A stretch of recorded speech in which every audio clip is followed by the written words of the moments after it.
Mesdames, Messieurs, bonsoir. Plus d'1,2 million personnes en situation de crise alimentaire au Mali d'ici le mois de juin. Au même moment, 4 millions de nos compatriotes se retrouveront en situation de risque alimentaire. Une évaluation provisoire du système d'alerte précoce à travers le cadre harmonisé des chiffres évoqués lors de la 19e session du Conseil national de la sécurité alimentaire tenue en début de semaine. Le gouvernement annonce des mesures visant à améliorer la situation de ces personnes vulnérables. Le plan national de réponse 2023 a notamment été adopté. Il prévoit la distribution de plus de 30 000 tonnes de céréales parmi bien d'autres mesures. Sa mise en œuvre est assurée par le commissariat à la sécurité alimentaire qui est en charge de l'élaboration et de la mise en œuvre de la politique nationale de sécurité alimentaire. Redouane Ag Mohamed Ali, bonsoir. Bonsoir. Vous êtes le ministre commissaire à la sécurité alimentaire. Bienvenue sur le plateau de l'invité de la semaine et merci d'avoir accepté notre invitation. Merci à vous d'avoir donné l'occasion de... Alors, Monsieur le ministre, parlons de cette politique nationale de sécurité alimentaire. C'est sans doute d'abord une vision. Elle dit quoi globalement dans les grandes lignes?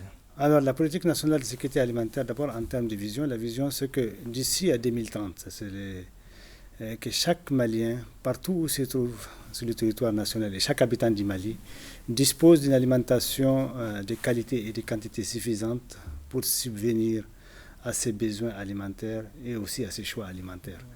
Voilà, ça c'est l'objectif et la vision. Les grands axes, il y en a 4 de cette politique nationale de sécurité alimentaire. C'est le premier axe, donc assurer une disponibilité alimentaire de qualité et de quantité suffisantes pour chaque Malien et chaque habitant du Mali. C'est l'ensemble du territoire national. Et le deuxième axe, c'est assurer aussi, améliorer la nutrition, l'état nutritionnel de nos compatriotes aussi sur l'ensemble du territoire national.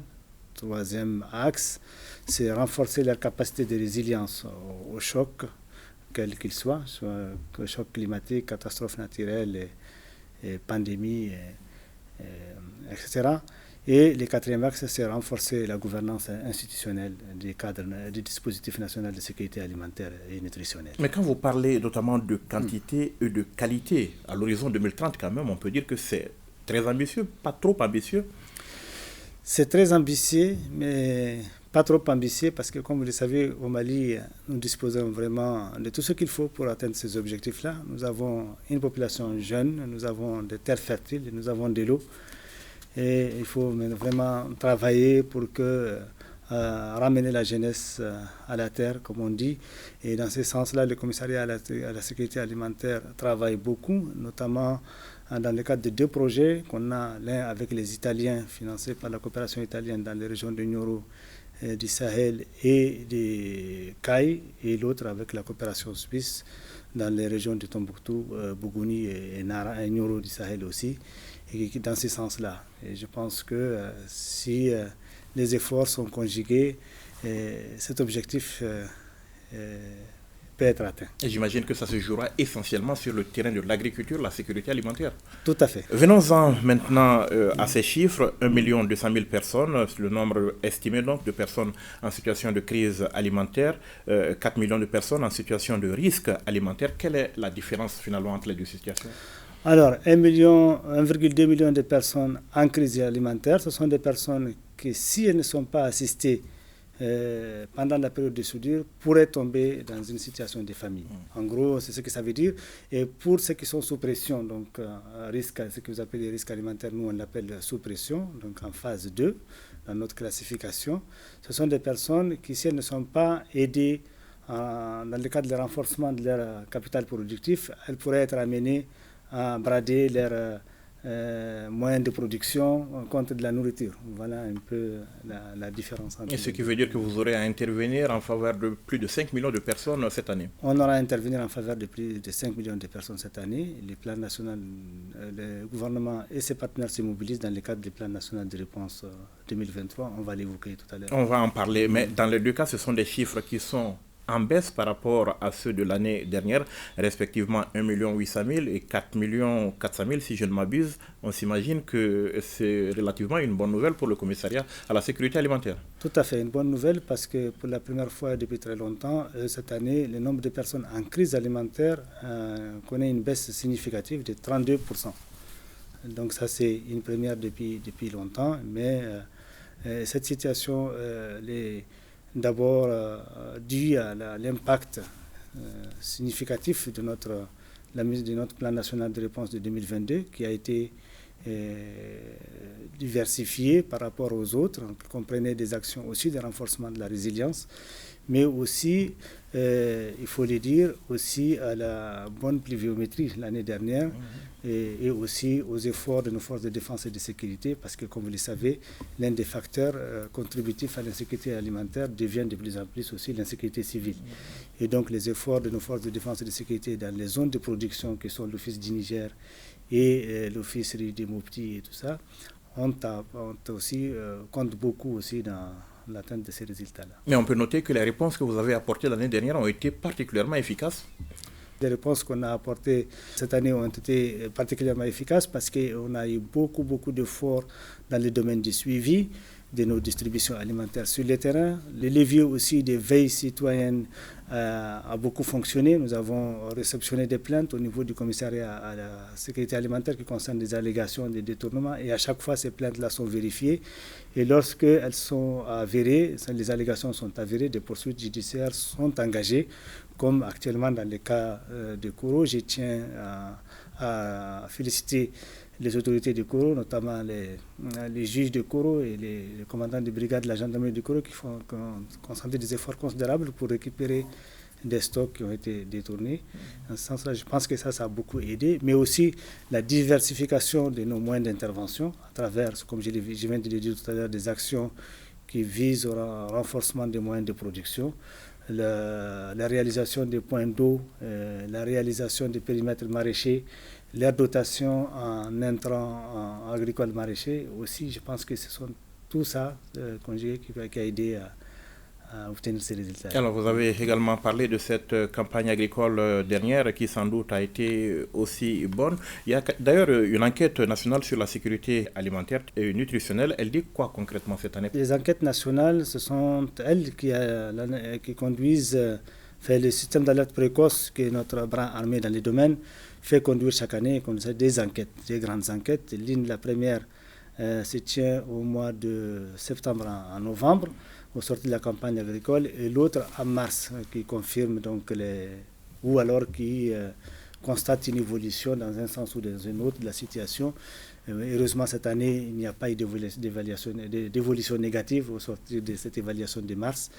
Et donc, cette évaluation constate que malgré la bonne pluviométrie et malgré les efforts du gouvernement dans le domaine de la sécurité, il reste quand même encore des Maliens qui sont en insécurité alimentaire sévère, comme on vient de le voir, et aussi en insécurité alimentaire modérée, et il convient de mettre en œuvre des actions d'urgence en faveur de ceux qui sont en insécurité alimentaire sévère et des actions de renforcement du capital productif pour les autres.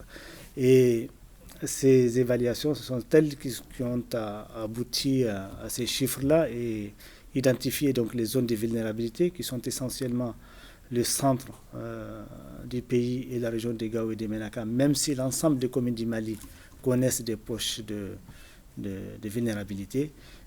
Cette situation se concentre au niveau de ces deux zones, c'est-à-dire le centre, la région de Mopti, une partie de la région de Ségou, des Sangs, Bandiagara, Douanza, Gao et Ménaka. Donc c'est là que sont les personnes en situation de crise alimentaire cette année? La grande majorité, oui. Alors, en fait, quand je parlais de campagne agricole, je voulais dire quand on a une bonne campagne agricole, théoriquement, tout le monde a suffisamment à manger. Alors, théoriquement, tout le monde a suffisamment à manger. Quand on a une campagne agricole, on peut avoir même des excédents agricoles, mais qui ne sont pas bien répartis sur le territoire. Vous avez des zones où, malgré la campagne agricole, du fait de l'insécurité, des populations, comme dans ces régions que je viens de citer, n'ont pas pu cultiver, ou alors ont cultivé et n'ont pas pu récolter. Et beaucoup de gens se sont déplacés de chez eux du fait de l'insécurité, notamment dans la région des Gao et des Ménaka, et donc ont abandonné tous leurs moyens de subsistance. Beaucoup de pillages aussi des cheptels dans ces zones-là ont abouti aussi à créer ces déficits-là. Alors, Gao, Ménaka et autres, pour cette situation un peu de crise alimentaire, les Maliens sous pression, c'est essentiellement dans quelle région, les 4 millions autres là? Les Maliens sous pression, c'est l'ensemble des communes, y compris au niveau des 6 communes, des anciennes communes de Bamako. Les 4 millions sont répartis vraiment, et c'est essentiellement des gens qui sont dans une vulnérabilité structurelle, pour la plupart d'entre eux, et c'est pourquoi on a vu que, en ce qui les concerne, la baisse n'est pas aussi considérable que ceux qui sont en crise, puisque c'est une baisse de 8,2% par rapport à l'année dernière. Donc, c'est des personnes qui se situent majoritairement dans ces deux zones, mais aussi qui concernent l'ensemble des communes du Mali. Monsieur le ministre, on a souvent évoqué la crise en Ukraine comme un facteur d'insécurité alimentaire au niveau mondial. Est-ce qu'elle a eu une incidence particulière sur notre pays? La conjoncture internationale liée à la Covid-19, aussi déjà depuis avant la crise ukrainienne, mais aussi à la crise ukrainienne, a contribué fortement à une inflation importante sur les produits de première nécessité, et qui passent des produits alimentaires, mais aussi les hydrocarbures, et qui ont un impact général sur les coûts, les prix des produits de première nécessité, notamment les riz, les blés, les huiles, les intrants agricoles. Et tout ça, ça a un effet d'entraînement sur tous les restes, comme vous le savez. Donc ça a contribué effectivement à rendre difficilement accessible, en tout cas économiquement, les denrées alimentaires à nos populations vulnérables. À cela, il faut ajouter les 6 mois d'embargo que le pays a connus en 2022. Comment est-ce qu'elle nous a affectés sur ce plan? Alors, les sanctions économiques et financières de la CEDEAO et de l'UEMOA ont eu un impact négatif sur les échanges commerciaux, sur les circuits économiques à l'intérieur du pays, au niveau des marchés aussi. Et tout ça, ça a un impact aussi sur la sécurité alimentaire et le pouvoir d'achat de nos compatriotes vulnérables. Alors, venons-en à cette réponse que vous entendez apporter à la situation, cette situation alimentaire. Le plan national de réponse 2023 à l'insécurité alimentaire a donc été adopté par le Conseil national de la sécurité alimentaire en termes d'activité. Qu'est-ce qui est prévu face à cette situation cette année? Cette année, l'État et ses partenaires se mobilisent dans le cadre de ce plan national de réponse pour assister les personnes d'abord qui sont en crise, une assistance directe alimentaire qui se traduira par la distribution par l'État de 30 010 tonnes de céréales sur l'ensemble des communes du Mali, mais pour l'essentiel va concerner les zones dont j'ai parlé tout à l'heure du centre et du sud-est du pays, donc Gao et Menaka. Nos partenaires vont compléter donc l'appui de l'État à travers donc des compléments alimentaires, des cash transferts, mais aussi beaucoup vont intervenir dans les domaines de renforcement des moyens d'existence, dans les domaines agricoles, maraîchers, le domaine de l'élevage, de la pisciculture, dans les domaines aussi de la lutte contre la malnutrition, concernant les femmes allaitantes et les enfants de 0 à 36 mois. Alors peut-on avoir le volume de vos distributions alimentaires cette année et d'autres interventions que vous avez dans ce cadre? Dans ce cadre, le volume global, si je peux parler d'abord cette année, il faut noter que un effort particulier de l'État est consacré donc à la reconstitution des stocks stratégiques qui n'existaient que de nom depuis déjà très longtemps. Cette année, et c'est le lieu de rendre un hommage appuyé aux plus hautes autorités de notre pays, particulièrement le président de la transition, chef de l'État, le colonel Assimi Goïta, le Premier ministre, le Dr Choguel Kolamaïga et l'ensemble des membres du gouvernement pour avoir mis la sécurité alimentaire au cœur des priorités de l'État cette année. Et donc un effort considérable. Parallèlement à la mise en œuvre et au financement de la mise en œuvre du plan national de réponse, un effort sur la reconstitution des stocks qui vont être portés cette année de façon exceptionnelle à 80 000 tonnes et qui vont permettre ces 80 000 tonnes de distribution gratuite, mais aussi des ventes d'intervention.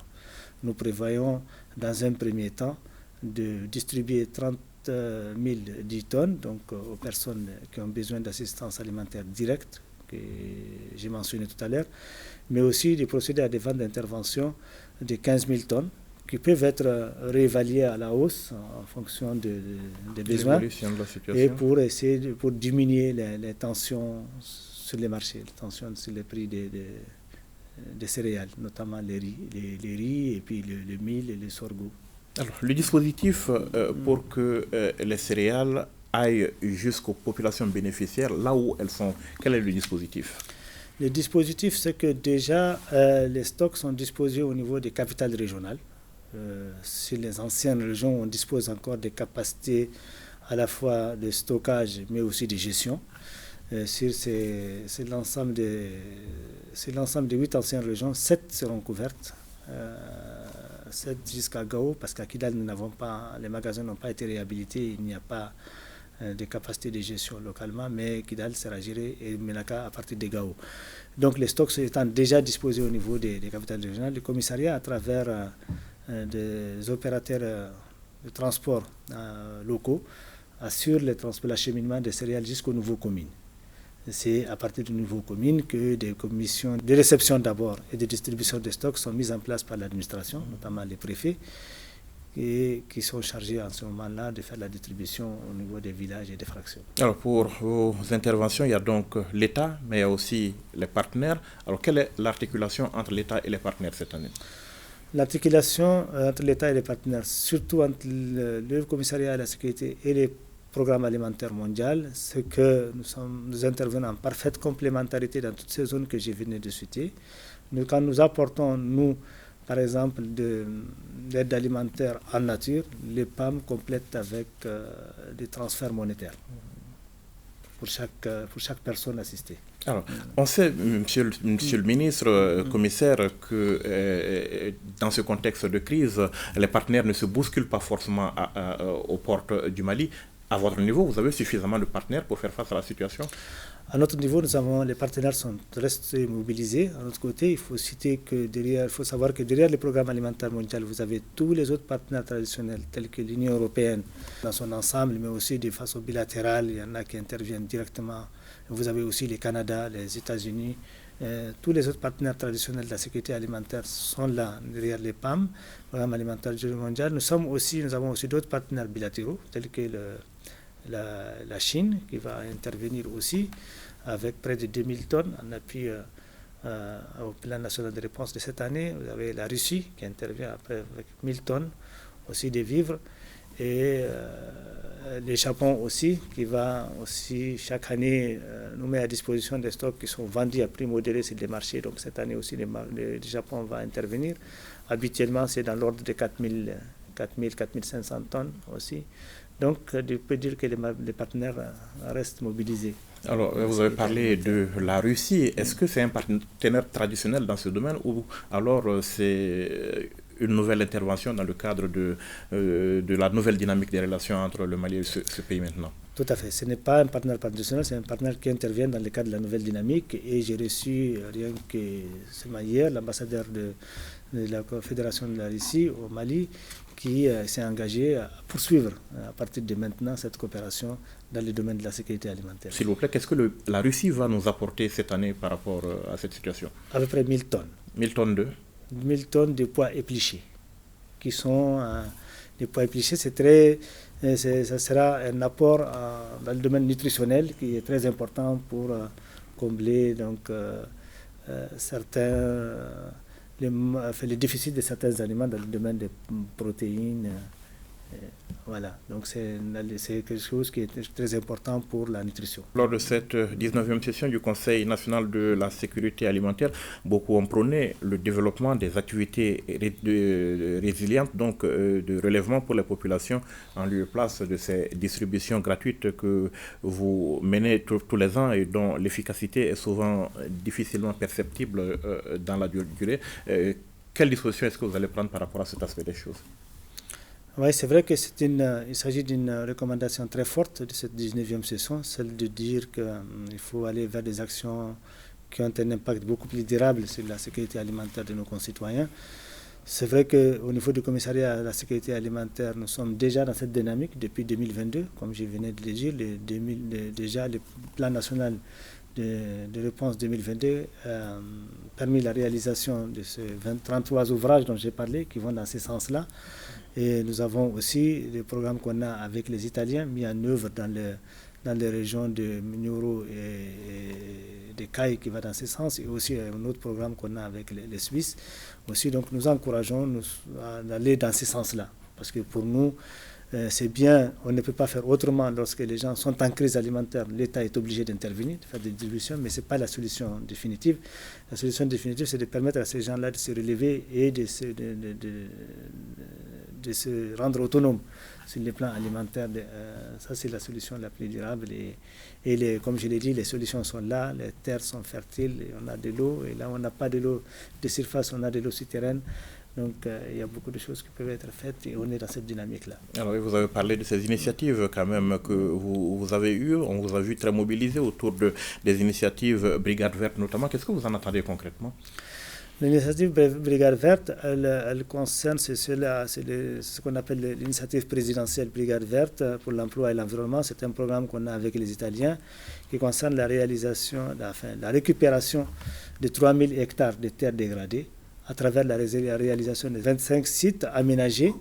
Alors chaque site comprend un périmètre maraîcher exclusivement dédié à l'exploitation par les femmes. Et aussi, chaque site comprendra aussi la plantation de la gomme arabique, mais aussi des cultures saisonnières intercalaires entre les deux, qui permettent un nombre important de jeunes qui sont installés sur ces sites-là et qui sont assistés par les projets qui apportent tous les équipements de départ, y compris les intrants et aussi la formation, de produire beaucoup dans les domaines de maraîchage, mais aussi dans les domaines agricoles divers.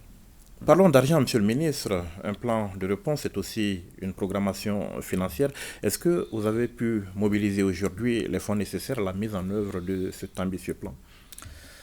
Oui, du côté de l'État, je peux dire que le budget est bouclé. Cette année, comme je l'ai dit, il est conséquent, puisque l'État a fait le choix cette année de reconstituer les stocks de souveraineté, les stocks stratégiques. Et globalement, le plan lui-même va coûter à peu près, le PNR de cette année va coûter lui-même en termes d'intervention 19 milliards de francs CFA.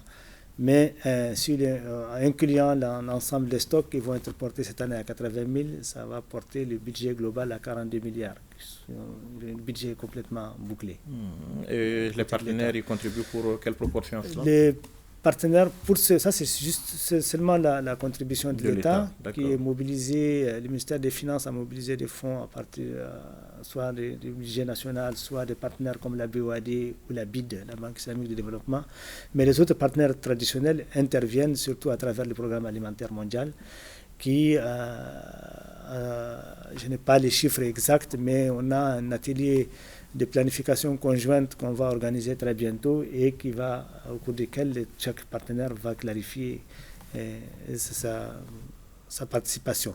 Mais en tout état de cause, on peut dire que l'État s'inscrit sur le segment de l'urgence et les partenaires plutôt sur le segment de relèvement précoce et de renforcement de la résilience. Mais est-ce que les actions des ONG et autres acteurs qui font de la bienfaisance sur le terrain sont comptabilisées en matière de sécurité alimentaire?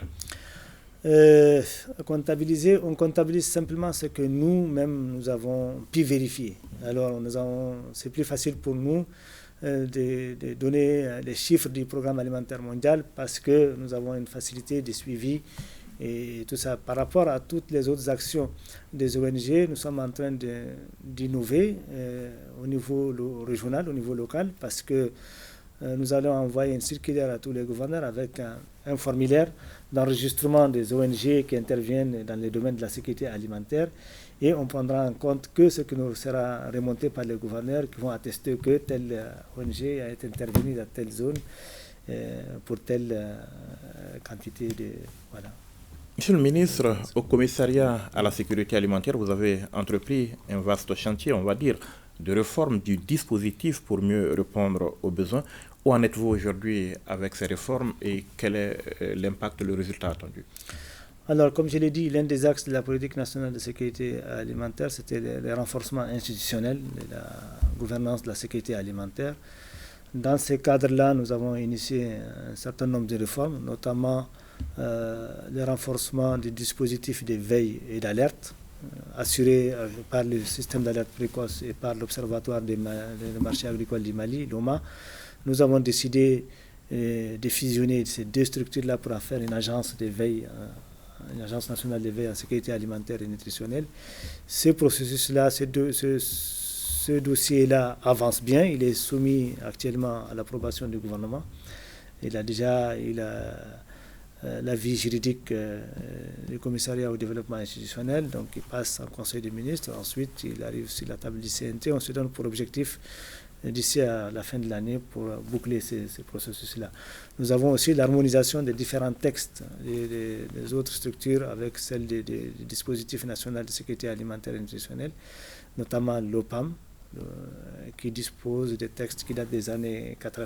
Et entre-temps, le dispositif a été créé en 2017 avec tout ce avec une batterie de textes qu'il fallait pour l'OPAM aussi d'harmoniser ces textes avec ceux du dispositif. Et ces textes-là aussi sont en cours de validation. Donc globalement, on se donne jusqu'à la fin de l'année 2023 pour clôturer l'ensemble des réformes.